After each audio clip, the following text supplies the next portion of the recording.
we're run by people who are not taking decisions in our interest, not at all. And they're not the scientists, they're not the entrepreneurs, they're not the hardworking people. Well, it's actually the opposite. The hardworking people and the scientists, they get butchered by the decisions that are taken here in this house. Maybe I can lobby an idea that I have. So if you're booted out of Parliament, like Mark Rutte was, yes, maybe we should have a rule that that you can't automatically reinstate yourself a year later. Well, that sort of rules and regulation we should have, because if you screw up that badly, then you should never come back. We had a minister of healthcare, and he had a background in education, so didn't have a clue about viruses or hospitals, nothing at all. And he listened to a specific group of scientists, which he called the outbreak management team, and then everybody with a differing opinion was cancelled.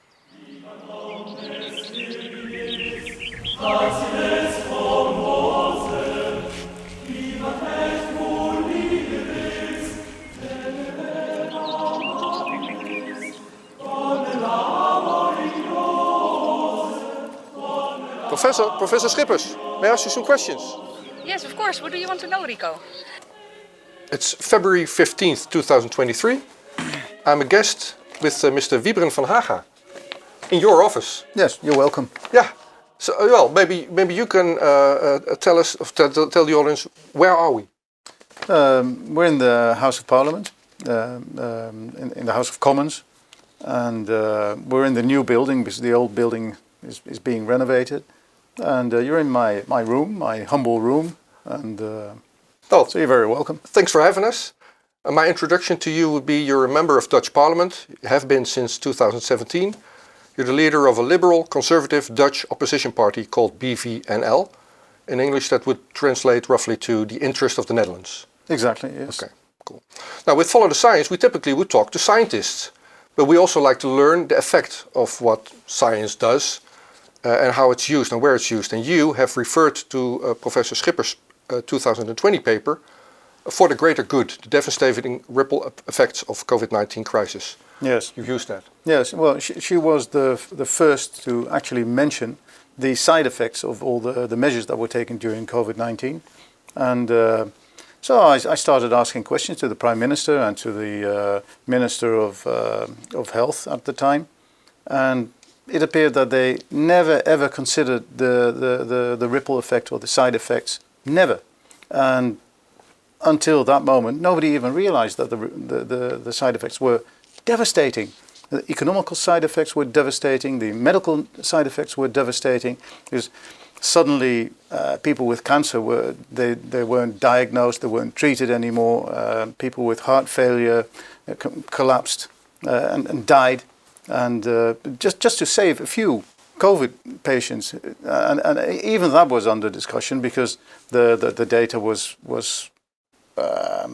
false or polluted by wrong determinations or whatever. But so the side effects economically, medically, and also psychologically were never taken into account. And because of Matthias Schippers, it started to get a position in the discussion. Of course, it was ignored all the time, but nevertheless, the monetary and the medical side effects they were obvious at some moment, and therefore I'm very happy that she produced that paper, and I politically could use it. Is it resonating now? It is resonating with you, but is it being used now then?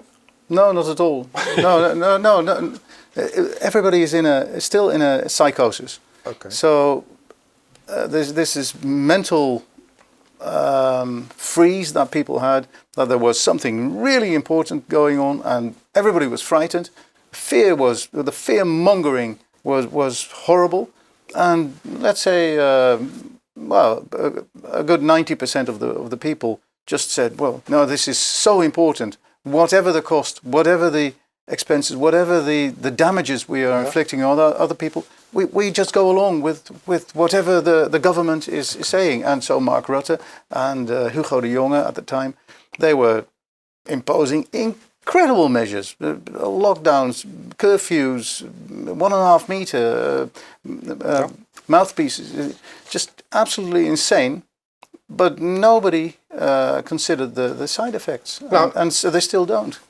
That's the reason why we reached out to you to have this conversation, to learn the influence or lack thereof of science or the product of scientists on the decision makers. And you're one of the members of our parliament.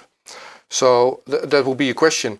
What role does science play in political decision making in general in the Netherlands? Well, it should play a different or a big role. Yeah. But of course you should be able to hear all sides of every argument. And science is never in agreement. All scientists are quarreling about what the truth is. Yeah, the truth is only the representation of what we think is the truth at the moment, and it will develop. And it's good to hear all sorts of scientists who are in dispute and trying to get to the new wisdom or the new reality. But during the COVID period, half of the scientists were cut off. So you had a few scientists who were fear-mongering, and the people in the outbreak management team, for instance, they had a certain direction in which they wanted to go, and everybody just followed. And the people who had some criticism, even if they were very respectable scientists, they were just completely cancelled. They were thrown off of Twitter, Insta, Facebook, but also cancelled on universities. Exactly, and thrown out of their universities. Yeah, but that is ridiculous, because the university should be a sort of safe haven for dispute, for quarrels, for research, and my role. I'm not a scientist, so my role was just to ask questions. What did you consider the side effects? Why did you choose 5 hours between click and collect? And nobody ever could give me a solid answer. And so I also asked to the people on the outbreak management team. Yeah, and there was also If you look at the models were always wrong, but they kept following the models. Okay. And so, to answer your question, I think science should play a big role, but we shouldn't become scientists ourselves. So we listen to all scientists if the possibility is there, and then we just ask questions. Because the people who are in charge, the ministers, they are not scientists at all. They don't have a clue. Very often they're selected because they don't have a clue. But of course, you're laughing, but you would hope that they would. So in the Netherlands, a minister is not per se the person you would vote on with our 4 yearly elections, but you would hope they would find someone from the field, an expert on that field, and make them a minister. Yeah, or somebody who listens really carefully to the experts. Yeah, exactly. But now we had a minister of healthcare, and he had a background in education, so didn't have a clue about viruses or hospitals, nothing at all. And he listened to a specific group of scientists, which he called the outbreak management team, and then everybody with a differing opinion was cancelled. Was just an idiot, a whoppie, or whatever they called it. So Professor Schippers just released a new paper. Yes. Called Death Spiral. The title is longer, but it describes a downward trajectory that we as a society appear to be caught in, and appear to be unable to escape. And I've been watching that thing being written from close by, and I see how scientists base their new thesis or their research on existing scientific research, and there's a filter there already. I mean, you just select the properly researched papers and build upon those. As a politician, you don't have that luxury. I mean, I can imagine you being lobbied from all angles. Yeah, which is good. But how do you differentiate between the valid or arguments or positions as compared to the interest of big pharma or what have you? Well, I don't. I just listen to everybody, which is good because everybody is able to reach me. Whereas if I read the paper or I listen to the news, the 8 o'clock news, you get a very, very censored, selected version of the truth.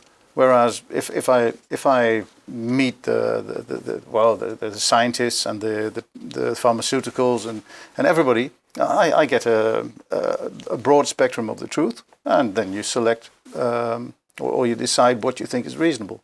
But of course, if the government says A and scientists who reach out to me, they say B, I will ask, well, you say A, Prime Minister, but I hear, and there's a solid case, there's a paper written by Mr. Schippers, and it says B, so how are we going to fix this? Yeah, what's your comment?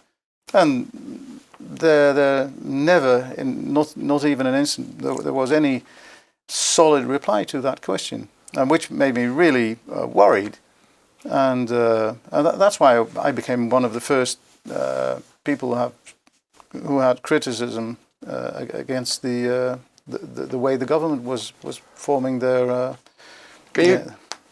Can you describe your role in the decision-making process in the Netherlands as a member of Parliament, and do you feel equipped to perform it adequately? Well, there are 150 members of Parliament, and so everybody has a vote. Of course, the majority went fully fledged for the Corona narrative, and so whatever the people who were against all these measures that was limited.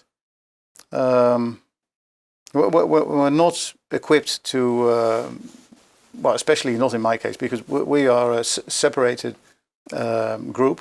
So we split off another party, which you call it floor crossing in the UK. And if you cross the floor in the UK, there's no problem. You're just still a member of Parliament. But here, the powers that be decided that, well, you don't get any, well, you get a little bit of money, but, well, you get a third of the money, you get half of the time to speak. So I only get 2 minutes in the first term, and the second term I get 40 seconds, which is ridiculous. But on the other hand, being handicapped, being a handicapped parliamentarian also has its advantages, because you're always fighting the power. And if you can't tell the people in 2 minutes what you want, I think you're... Yeah. So your job is making elevator pitches. Well, exactly, yeah. So I have to choose what is really, really important. So out of all the measures, face masks, 1.5 meters, curfew, the whole lot, I had to pick, well, what is doing the biggest damage? Okay. And then you decide, well, okay, when they impose a lockdown, more people die than they save. And so there was a report, for instance, in the first lockdown, that they actually well, no, the report said you will save 100,000 healthy years, and you will kill 650,000 healthy years. So it's minus 550. It's a net loss. A net loss, yeah. And so I decided, well, if the net loss because of the side effects is 550 lost years, then I'll concentrate on that. Okay. And so all the bullshit I had to just leave behind. In the paper, Professor Schippers compares the process of inadequate decision-making in companies to that in governments. Now, you have a background as a businessman, entrepreneur. Mm-hmm. How would you fix a business if you were the chair to the board of the Netherlands? Well, the main problem is that there are completely different people working in companies than in government. Yeah. So for some reason, politics is very attractive to people who fail in the rest of society. So you get a lot of people who would never be hired by a company, and they get a position as a member of Parliament. And they know absolutely nothing about anything, and then they start taking decisions, and that is really dangerous. You've been doing this since 2017? Yes. Are you happy in your working life? No, I think this is the most horrible job I've ever had, with the least influence, and I'm an engineer, and I'm someone who likes to go from A to B in a straight line. This is impossible here. The politicians, but also the people who are ministers and secretaries of state, they very often it's just talking about talking. It's endless debates and nothing gets done. And meanwhile, society is crippling. People are working and they feel the burden every day, and nobody realize how bad it is what we're doing here. Well, we're scratching that. So an example that I would like to make in this conversation was a written question that you posed to the Minister of Health about mouth masks recently on February 10th. And I've translated that thing to this. As has already been clearly shown by various studies in the past, the effect of face masks on the spread of respiratory viruses is negligible. This information was publicly available. Moreover, the outbreak management team long believed that nose masks were pointless in combating the corona crisis and also offered a false sense of security. So why did you choose to introduce a mouth mask obligation anyway, was your question to the Minister of Health. So great question. Well, I've been fighting face masks from the beginning, because I saw a test done by the University of Delft, and they just tested several mouth masks, face masks, and you get the FFP2 face mask, and they were a little bit better. But the conclusion was that for an airborne virus, aerogen pathogen, it was absolutely ridiculous to wear a face mask. Face mask is for a surgeon not to spit in the wound, or for a dentist not to spit in the mouth of the patient he's treating. So this whole face mask thing was nonsense, and I've been fighting it tooth and nail from the beginning. And there were some researchers who said, yeah, but there's a little bit of an effect, but most of the scientists said there's no effect whatsoever. Except for the adverse effects. Yes, and then of course there was Carla Peters. She came with a research paper, and she said there are some adverse effects as well, and it can be detrimental to your health to wear face masks day and night virtually, and you get all sorts of microbes, and you get lung incapacitation, and so that was absolutely horrible. So I started to fight these mouth masks, and then now there's a sort of combining research done, and it concludes whatever we were saying all along, and what Carla Peters was saying all along. It has a detrimental effect on your health, so you shouldn't, and it has no effect whatsoever on stopping COVID-19. But what was the reason they were imposing the so now face mask? You're very close. You're posing the most direct of questions that you can pose a couple of years after we went through this. Yes. And with all the knowledge that we now have. So but you know the reason. Because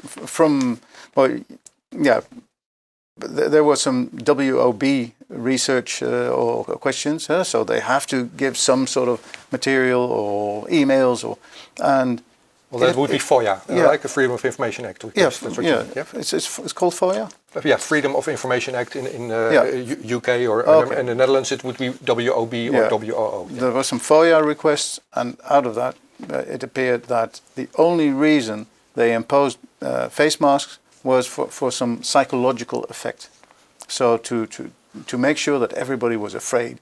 So fear was again the main criteria for imposing this ridiculous measure. So typically I would observe you and your colleagues asking these questions on the television, and it strikes me as a ritual dance. The likes of you asking the questions and the likes of them trying to avoid the answer. Yes, but sometimes you catch a fish, huh? Yeah. So what do you think the outcome is going to be of this particular question? How do you think it's going to play out? Well, I hope that the conclusion will be that we will never impose the wearing of face masks anymore, and that if you want to wear a face mask when you're feel free. Sure. But the individual freedom and our essential rights have been violated. And the constitutional rights have been violated for no reason whatsoever. And we knew it. They knew it, and they still did it. to impose fear on society, and that is just intolerable. Okay. So Professor Schippers and myself, we attended a scientific conference called The Lack of Scientific Freedom. It was in Copenhagen end of last year. And a report of that is up on the Follow the Science website. People can visit that and see what we did there. There were scientists from all over the world there that argued that they were cancelled, defamed, threatened. And that happened to them because they were countering a mainstream narrative. That would be my summary of what went on there. In the Netherlands, we've recently seen scientists from Groningen University, Erasmus Medical Center, Erasmus University in Rotterdam, University in Amsterdam got fired, cancelled for going against the mainstream narrative. Leading into a question, what's your assessment of the current state of scientific freedom, specifically in the Netherlands? Yeah, well, I'm not a scientist, but I think it's worrying because, I've spoken to Laurens Buys, for instance, and he has explained that it is very difficult to have a differing opinion, an opposing opinion at the moment in Dutch universities, and that's worrying because it should be a safe haven where scientists can do and say whatever they want until proven otherwise. Yeah. So to juxtaposition that to you and your work, do you feel cancelled here in your work? Yeah, of course, continuously.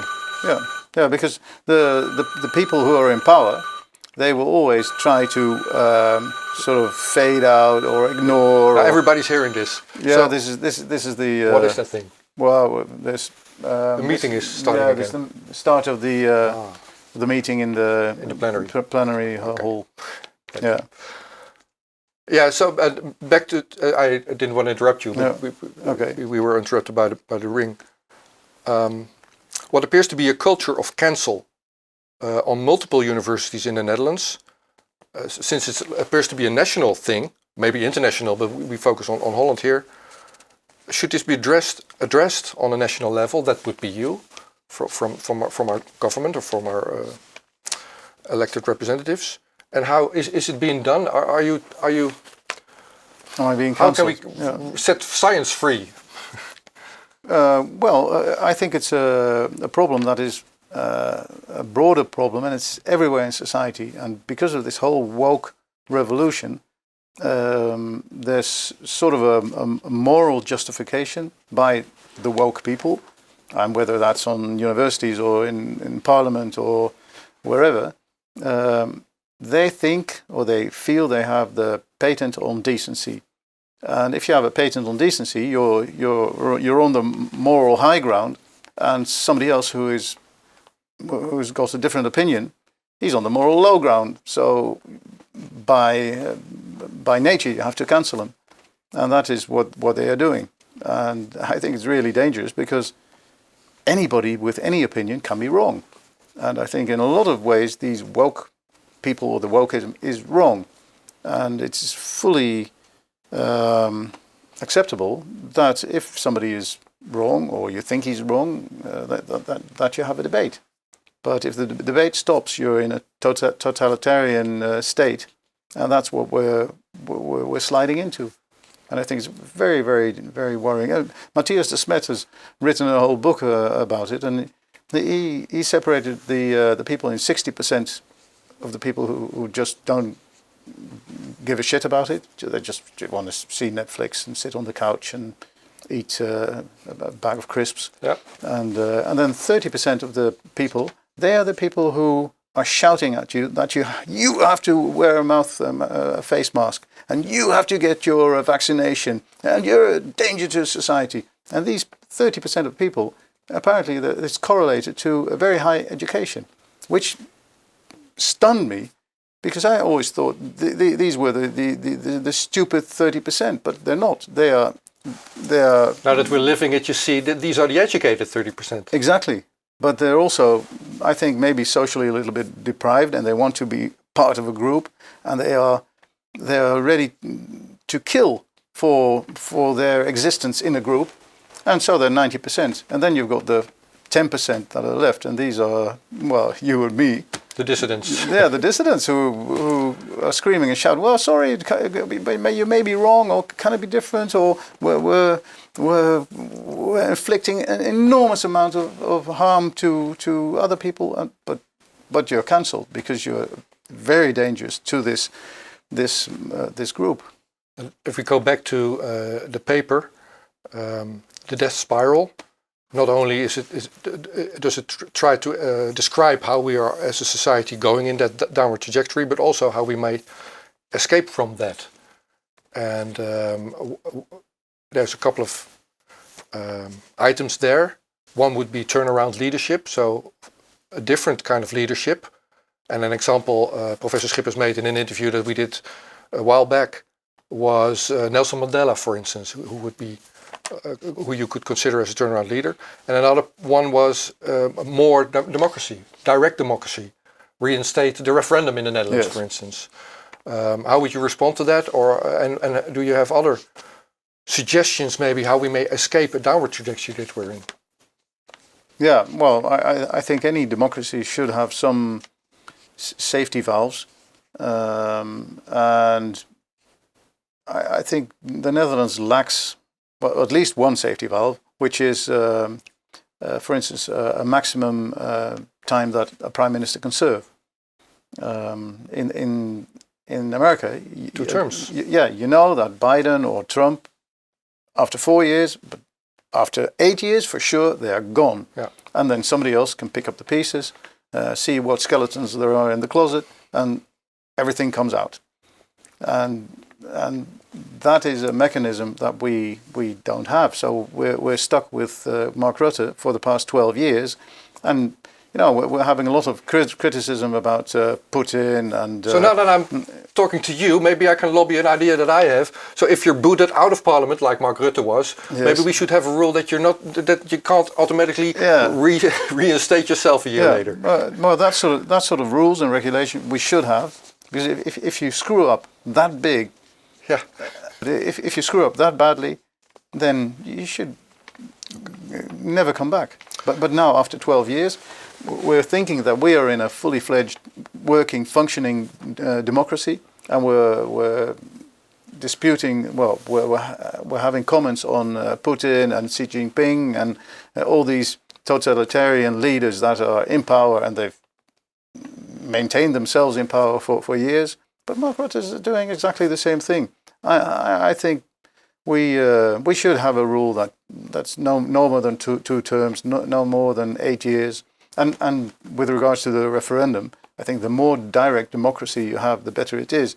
And of course, you will have certain difficult problems that are difficult to lay down in one sentence, one question in a referendum. But I think still the wisdom of the crowd is better than the perverted actions of a singular person. Yeah, so we're much like-minded on that one. As I told you before, I've attempted to get into parliament a while back. Not doing that again. Well, lucky you. Yeah, I think? Yeah, in the end of the day, this is not the best job I've ever had. I was in favor of direct democracy also, seeing it as a handbrake, Yes. as a means for the people to put a stop to where it's really. You don't need a brake in the train, an emergency brake. You don't need it until you're really doing. You're happy that it's installed, and we've uninstalled it in the Netherlands. Yeah. But and also what you just mentioned was the Ukraine conflict was a referendum in the Netherlands. Before the conflict was there with Russia, we asked the Netherlands in one of the last referenda that we had, do we want Ukraine to be joining the European Union? And it was debated then that it was too complex of a question to pose to the audience. Well, my opinion then was, and still is, if it's too complicated a question to ask to be able to explain to the people living in the Netherlands, then you shouldn't even be debating it or making decisions on it. You can explain anything, and that's what I did back then, and explain that Ukraine situation. If you can't explain it to your children, then don't make decisions on it for the general population.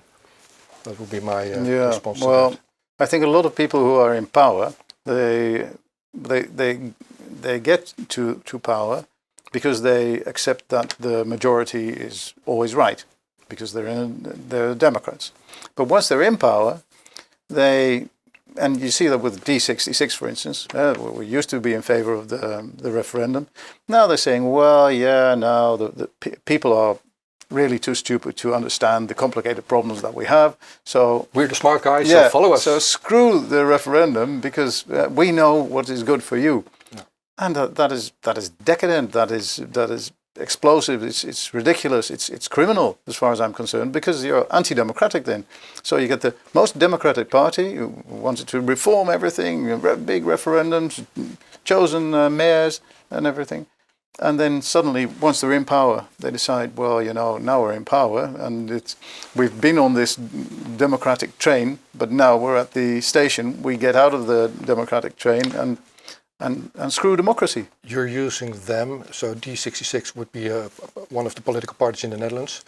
You're using them as an example of people getting into power and then changing the narrative of first being democratic and then following your own whatever feeling you have. And not be humble and follow the wisdom of the crowd. Is that inevitable? Is that human nature? Would you do the same if you were in power long enough? I don't know, but power is addictive, and power leads to corruption. And I would say 80% of the people fall into that trap, and D66 for sure has fallen into that trap. And I think that a lot of people who are financially and intellectually independent tend to fall into that trap less often, maybe. That's why I think that more people should actually join Parliament or become a member of Parliament from these backgrounds. So you hardly see any businessmen here, no entrepreneurs, no engineers, no scientists. So who are the people who are in power, in charge of our country? Are people who are normally dependent on their salary, dependent on their party. That very often leads to, the dependency leads to sort of democratic corruption. Okay. So we're approaching the end of this conversation. One of the final questions that I had prepared is about the corona situations in the Netherlands over the last couple of years. There's a way our government deals with. There's a way our democracy deals with mistakes made by government, and that will be a parliamentary inquiry. So we're preparing one to investigate what we did right and did wrong in the corona crisis, and we've installed a temporary corona committee in our House of Representatives, of which you are member, as I understand it. Yes. So could you explain how that temporary committee, what is its purpose, and what do you, as a parliament, aspire to do with regards to the corona crisis? Yeah, well, for a start, I'm not allowed to say anything about the corona committee. It's a temporary corona committee, and its purpose is to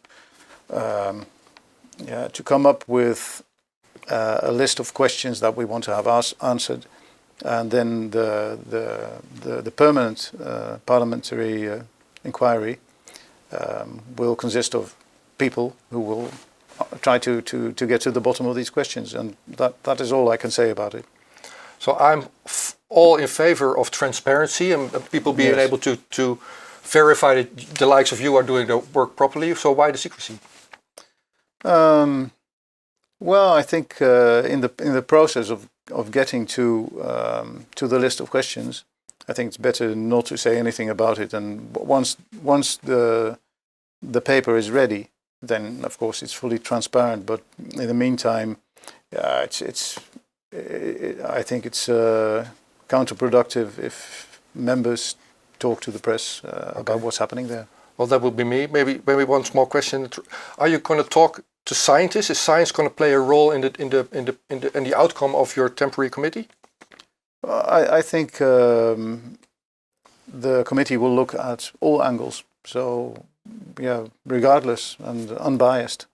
Okay, answered like a true politician. I can understand you can't go into well, I don't feel a true politician. No? No, I'm an entrepreneur. I'm an engineer, but I'm definitely not a politician. Okay. So at least I don't feel like one, and if I talk and too you much, hope you're not regarded as such. Exactly. Yeah. Okay. Well, I meant no offense. No. Okay. Thank you. All right. So with Follow the Science, we seek out people that from their expertise or background propose a better way forward. This will be my final question, and thank you for having us and talking to us. And also, if there's other politicians that want to continue this conversation and volunteer their opinion, we'd be happy to talk to you. But what should we do first and foremost in the Netherlands, in your opinion?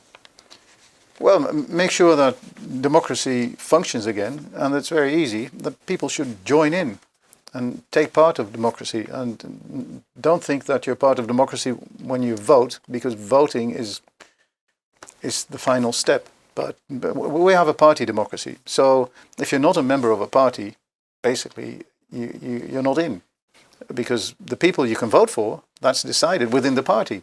So you have to be a member of the party. So I would like to make a call to everybody. Become a member of a party and make sure you get into the city councils or in Parliament here and participate and make sure that democracy is yours. Because now we've dropped the ball and we're run by people who are not taking decisions in our interest, not at all. And they're not the scientists, they're not the entrepreneurs, they're not the hardworking people. Well, it's actually the opposite. The hardworking people and the scientists, they get butchered by the decisions that are taken here in this house. Wybren van Haga, thank you very much. You're welcome.